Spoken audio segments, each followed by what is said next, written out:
Five, four, three, two, one. Welcome. You are listening to Seth Mindcast. Hello and welcome, G's, to the podcast explainer of 21 brutally honest lessons about life from Alex Harmozi. I have been stuck to this podcast for 3 days now, and all I can get from this is value, right? So I really have a part where I want this part. You should know this part, right? And yeah, we're getting ready. We're getting ready for the podcast. So I'm just in my practice sessions. You can say that. So there's not noise cancellation. There are mics. There are high-end cameras. There are webcams and all. So we'll slowly get there, no problem. But in the process, let's learn something. So here we go, right into the rabbit hole of the topic of Alex Harmozi.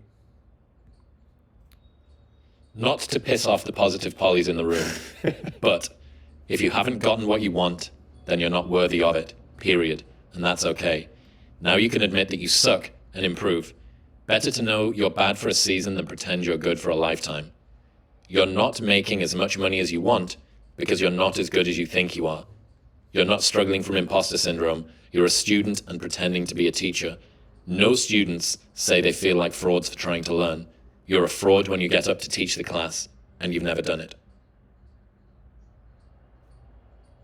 Fabulous topic. Fabulous topic. And here you'll come to know what's an imposter. Imposter, what did he say? Okay, let's go ahead. We'll see what he says. Deep. Deep. Imposter syndrome. Now, whenever you look at somebody's live or somebody's YouTube page and stuff like that, you'll figure out the authenticity of people by knowing this. Imposter syndrome. You'll know. If you don't know the word imposter, go to Google. Daddy Google. Just Google it and you'll know what imposter is. And somebody says imposter, the next time you'll have your vocabulary. Let's go. I think it's just giving yourself permission to suck. It's giving yourself permission to be unhappy. It's giving yourself permission to not achieve while you do for a long period of time. It's giving yourself permission to lose friends. It's giving yourself permission to do things that's different than people in your social circle or your age group are doing. It's giving you permission, giving yourself permission to be an exception so that you can become exceptional. And a lot of that, the whole positive poly mantra of like I saw a post a girl made and she was like, you are worthy. And that's what made that tweet. All my tweets are just responses to shit I see. And so this girl was like, I say this to myself in the morning, like, you are worthy, you are amazing, you are a goddess. And I was like, you're not a goddess because you don't control me. And you don't have the things that you want. You keep thinking that you saying that you're worthy is going to somehow make it true. But like the way that you know you're worthy is that you have it. That's it. Like that is the litmus test. Are you worthy of $1 billion? Well, are you a billionaire? No, then you're not worthy. And so just like, I think we have these things, it's just like you're unbalanced. It's like, you're not worthy. There's these things that we're programmed to say, oh, that's bad. You have to tell everyone they're worthy. Everyone's beautiful. No, if everyone are beautiful, then no one's beautiful. And yet again, we're back at square one. And so. You see that? If you say that I should be a successful businessman, and if you're not worthy. You know why? Because you have not been working on that. It's a wishful thinking in your mind that I want to be so and so. But have you put in the work? Have you put in the plan? Have you put in any efforts to be that? And if you have not, then you don't deserve to be. You have to put in the efforts. Okay, there's an idea which has struck you. You start working on an idea and then you plan on how that idea should work. And then then you reach that place you're worthy. If you say I'm a billionaire, and if you don't have $1 billion, then you're not worthy of the $1 billion.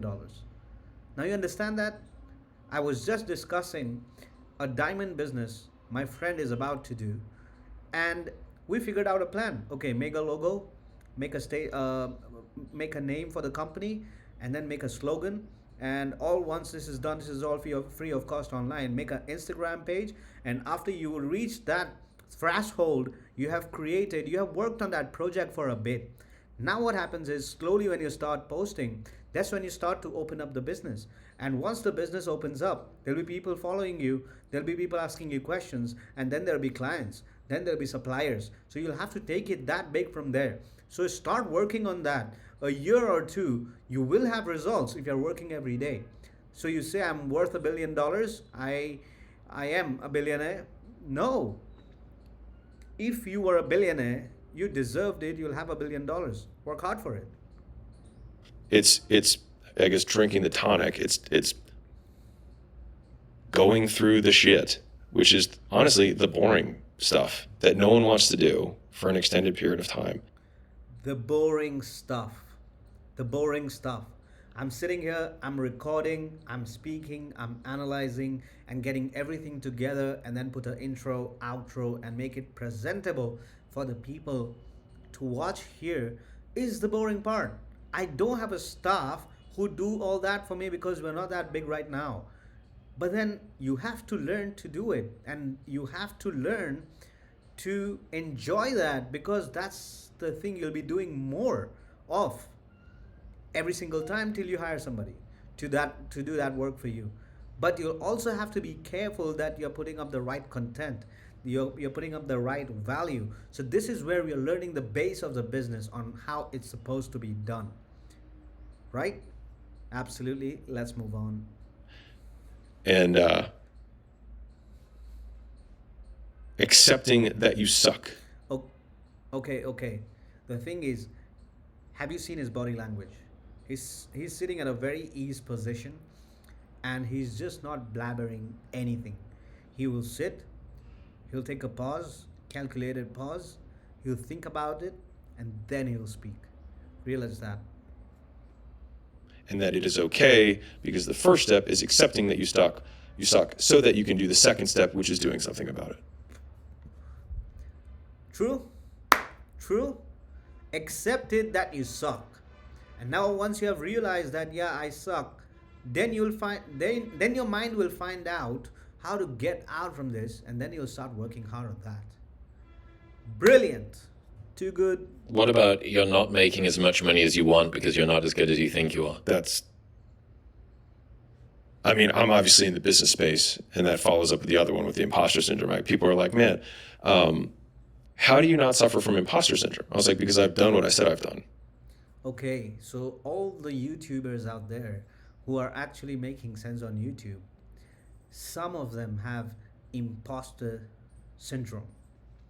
You know what is imposter syndrome? It's amazing to know that people kind of get affected by this because they tell you something on the camera and you tend to believe that because he is a success or whatever, you're a fan or something. But then he's not that person he's saying he is. He's not the product he's saying he is. Right? That's the syndrome. That right, some motivational speaker I used to listen to said that there's a genie and the Aladdin story. You rub it and you tell the universe that that's what you want, and then you sit and dream about it and it'll be landed on your table. Okay, this was there outside in the market at the very beginning and I was a part of it because that's where I started. But then did he sit and do the same thing and he manifested anything? Or it is because of this story he gave up online and made money through ads from you? He's an imposter. Because he doesn't have that experience, he's not tried it, nothing, and he's telling you to do it, and you'll work yourself hard enough to manifest something, and then you'll be disappointed saying that, whoa, it doesn't work for me, but it does work for him. That's imposter. Anytime, just spot an imposter. Spot him. You'll know he's lying. And the people who get up on stage and try and teach a class on shit they haven't done, it's like that. Like, you feel like an imposter when you're an imposter. There. Like, don't try and kill that voice. Listen to that voice and get the evidence to make that voice shut the fuck up. Like, if I get on stage and I say I can bench 315, is there like, do I feel like an imposter when I say that? No, I state fact. And presumably, if you're pioneering and breaking new ground, you just put the biggest investment that you ever did into this new thing. Yeah. That is a new level that you get to, and that's one that's to do with finance, but there could be another one that's to do with capacity or competence. You could be sitting down in a room doing a deal which is time bound in a way that it's never been before, or is in an industry only tangential to one that you've been in before. Each time that you do something new, by definition, you're an imposter because you haven't done it before. Now, if you're teaching, that's different. But if you're growing sufficiently quickly, most of the time it's fresh snow. So I would like, this is, It's a very good question. Did you see where he's coming from? There's a lot of thoughts involved here, bro. Listen to him. He's saying any field you enter, you are an imposter because you don't know anything. And eventually you'll start discovering them things. And then you'll make it. a fact. Only if you are teaching something which you haven't got experience of, that's being an imposter. But coming into the industry with no knowledge is also being an imposter. And look at the answer Alex has. A topic I love. But I think the difference between doing something new and being an imposter is one is pretending to be something that they're not. So like I made the biggest investment in school. I'm making a bet that I think communities are going to be huge. And I think that there's a ton of people who want to teach skills they have in communities, et cetera, and school.com can help. But like, it would only be an imposter if I said, this is like, I guarantee it, no matter what, this is going to be the biggest thing ever. And one of the big things that I repeat, and from the marketing front, I say it all the time, I say, state the facts and tell the truth. Like the best marketing in the entire world is truth. State the facts and tell the truth. That's the best marketing strategy. Trust me. You have a product. You know you're not selling a product, you're selling a feeling. You pitch your feeling, but then you tell the truth. Right? You will find such potential clients and such good repo of yours will be built in the market that anything you put it across in front after experience of 5 years or 6 years or whatever, people will buy it just blindly because they know that your base, your value is truth. Now, if the truth isn't compelling, it doesn't mean you lie. It means you change the world to make the facts compelling. So you understand that? It says if the truth doesn't sound like truth and it's a lie, you change the things and make that product work as you said it would, and then you tell the truth. You see? So that's hard work on the product after that. As in, if I say, man, I want to be like, you see this one all the time. 18-year-olds who are like, I want to be a motivational speaker, right? You say, Perfect example. Have a listen to this. okay, well, what are your facts?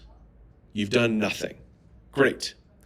So they then lie so that they can try and claim success that they don't deserve, so they can get authority that they can't back up, and eventually are called out and are flattened. To be fair, they only impress people who don't know anything anyways. So if they're honest about it, they look at their fact sheet and say, what would a motivational speaker have to have in order for them to have authority? And then that becomes your action list of what you need to do. And then once those facts are the truth, then you can state the facts and tell the truth. And then people will be like, wow, that's so motivational. But all you did was tell the truth. Isn't that true? Okay, somebody says, I want to be a motivational speaker at a young age. What experience does he have? What losses has he had? What pain has he had? What's his story? And where's the place he came out from? He's just like 18 years old. But then you make an action list. So what are the characteristics of a motivational guy, right? And then you get into life and let life fuck you up. And then you come out of that. And then there is a speech you give about the experience it came out from, which is the truth. And eventually you told the truth, which is motivating to the other people. Excellent. And so like that is why I've so wholeheartedly rejected one, like, you are worthy, you are not worthy. If you had it, then you wouldn't even need to say you were worthy because you'd already fucking have it. And if you were, and like, I struggle with imposter syndrome. Why? You only struggle with imposter syndrome because you're fucking lying. Like, that's why you feel like an imposter. And now they're like, well, I didn't. The thing is you can fudge the truth. Like, you can not lie is very different than telling the truth. Like, I can make something seem a certain way without deliberately breaking the law, but I'll know. And that's why you feel like, That's where it is. But I'll know. But I'll know. Let me repeat that one more time. But I'll know. So if you have done something, or you have guided somebody on a path which you eventually did not take, right? And that guy is just wandering and having no results, you'll know. And that's not authenticity. And you'll have to live with that. And when that thing is in your head for a long time, it develops a syndrome, which is an imposter syndrome, which then you'll have to go to a counselor, confess, and figure it out on how to get it out of your head. But rather, why do that? Get the experience first. Awesome, man. This guy is too good. Love it. like an imposter because you fucking know. And there's the guy in the other room who's clearing his throat, be like, that's not fucking true. And then that discord. But if you just say what you have done, or you say what you are doing, I'm making this big investment. It's a big bet for me. The reason I'm making this bet is because I see this trend and I think it's a good idea. I could be fucking wrong, but I'm not going to feel like an imposter because of it, because that's the truth. Thinking about the community thing, I had a conversation a little while ago. I don't think that you're far off wrong, especially in an age of automation. Okay, I wanted to pause the video here and end it, but this story you'll have to hear, because a very small petty thing which went wrong and he knew and he corrected it immediately because he'll know. So like I would know what he did, what he'll know, and he doesn't want to carry that bagage forward. Have a look. This guy made a really great point, which you probably thought of, which is one of the very few things that you can't automate is community. Can't AI community? No. What you're going to have? I mean, Yeah, maybe a zillion bots in a yeah, exactly. One guy and 1,000 bots that are all doing it. Maybe GPT-10 can do that or whatever. But the next this interquartile period, whatever we're coming up to, is the easiest way to hedge against automation. I think is to focus on community. All right, next one. If you can be in a bad mood for no reason. Okay, I think it's on the later part of the video, which you can go. I'll leave a link below and you can watch the whole podcast. And you can come to 243 and hereafter you can have a look at it, right? But for now, this is what I wanted you to learn and this is what you should take home. Thank you so much for being in this episode and we'll see you in the next one. Welcome to Set Mindcast.